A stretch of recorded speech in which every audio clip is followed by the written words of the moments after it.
Written দিতে পারতেন, একটা লিখিত দিতে পারতেন। তা না করে যেভাবে অধ্যাপক অধ্যাপিকাদের সঙ্গে এই বর্বর আচরণ করা হলো, আমি এর তীব্র দিতে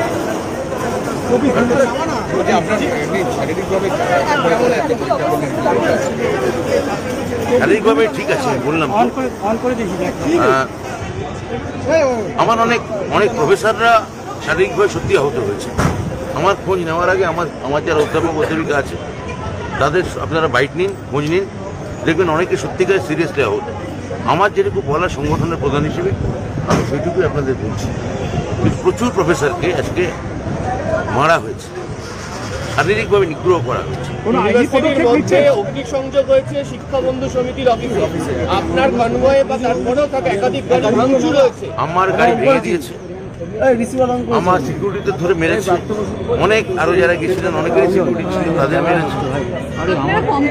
আমি বারবার আমাকে উপাচার্য বলেছিলেন ক্যাম্পাসে পুলিশ ডাকার জন্য, আমি পুলিশ ডাকতে রাজি হইনি, কারণ আমার মনে হয়েছিল যে আলোচনার মাধ্যমেই কথা হতে পারে, কিন্তু এরা আলোচনা চাইছে, এরা প্রভোগ করতে চাইছে, এরা একটা নৈরাজ্য চাইছে।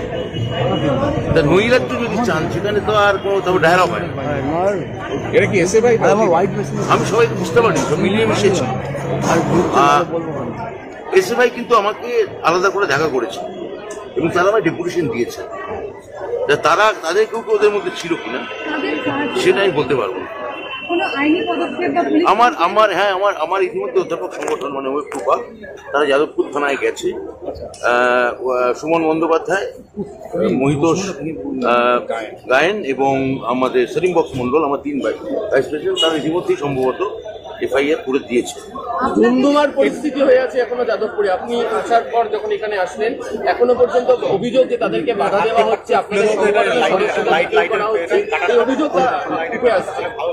বললাম তো আপনাদের যে কেন এটা করছেন ওটা আমি জানি না। মানে তৃণমূল কংগ্রেস যাদবপুরে যেতে পারবে না, ওয়েবকুপা একটা ইজিএম করতে পারবে না, তৃণমূল ছাত্র পরিষদ সংগঠন করতে পারবে না। এটা কি গণতন্ত্র? আমি আজকে আমার বক্তৃতায় বলেছি, এটা হিম্মত আছে যে বিজেপির শাসিত কোনো রাজত্বে গিয়ে কোনো বিশ্ববিদ্যালয় বিজেপি মন্ডলের অধ্যাপকরা যেখানে আছেন সেখানে কি এরকম বিজেপি অধ্যাপকদের গায়ে হাঁটতে, মন্ত্রীর গাড়ি ভাঙচুর করতে?